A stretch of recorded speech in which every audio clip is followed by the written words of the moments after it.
For this first lesson, we will learn how a simple circle with lines dropping from it can be used in a schematic way to determine the ideal proportions for the face. This formulaic way of drawing is useful only at the beginning. Once you understand the relative proportions of eyes, nose, mouth, ears, then you can adjust them for the individual. First, draw a circle and put a dot in the middle. Measure down from the dot the same distance as to the outside of the circle and draw a small line. Drop two lines from either side of the circle on a slight angle towards the line at the bottom. Complete the outline with two angled lines towards the bottom line, which represents the chin. Draw a line across the outline about halfway down. This will represent the eye line. Divide the space below this line into three. The first line will represent where the nose will be. The second, the line of the mouth. Drop a center line bisecting the other three lines.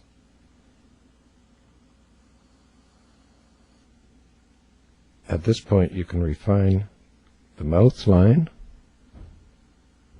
by drawing a small V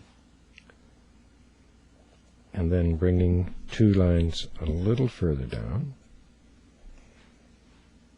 and add a lower lip. Add a nose line, which is two circles surrounding a bigger circle. Think of the middle of the tip of the nose as a circle and the nostrils as two smaller circles. Draw the very bottom outline of these three. At this point, you can add the eyes. Remember that the middle of the eye, the pupil itself, should ideally fall in a line with the end of the mouth. To place the eyes, consider a line running in a triangle from the outside nostrils to the bisecting lines on the eye line.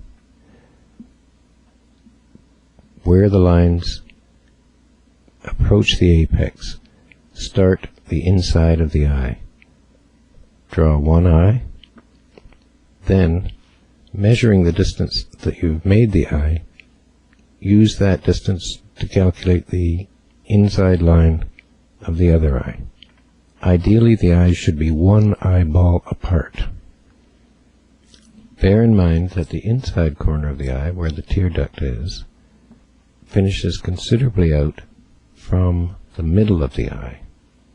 It is from this point, the inside tear duct part of the eye, that you measure the full width of the eye for the beginning of the other one.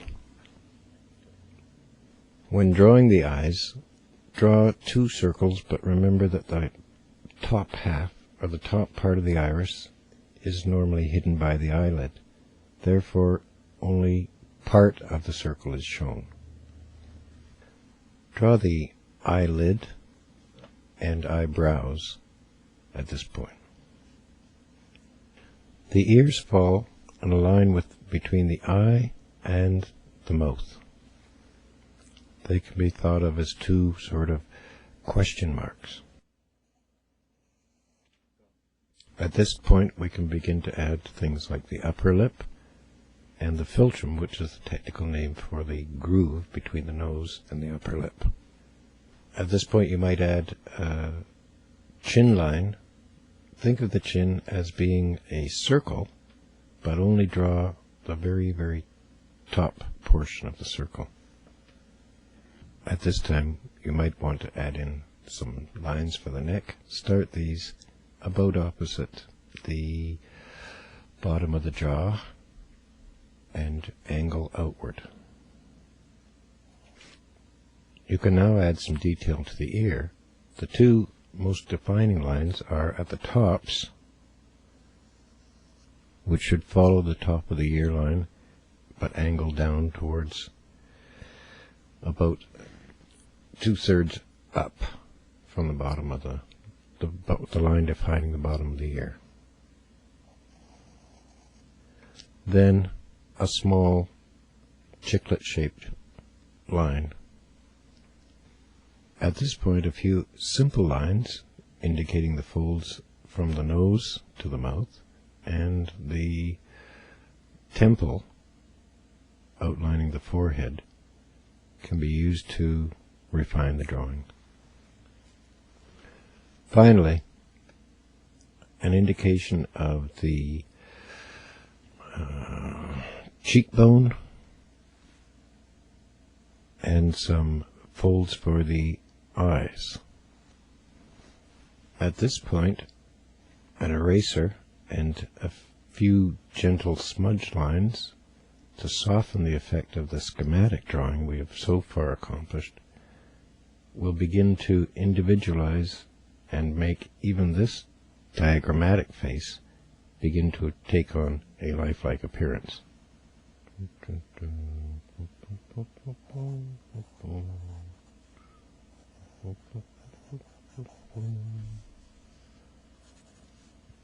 To do a real drawing, in a further lesson we can consider the effect of light.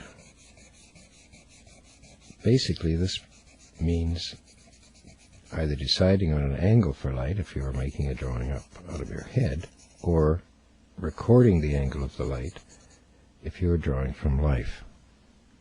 In either case, light source ideally should be indicated as a single source. In this case, we've decided that light is coming from above and from the left. That means that the nose is going to be darker down one side. There will be a shadow under the chin and along the jawline, and an angle that is indicating the direction of the light. Basically, the whole side of the face is going to be in shadow. Choose now to draw in the shadow along the philtrum line,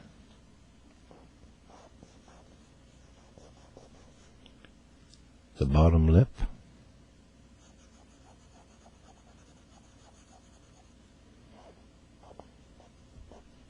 and the chin.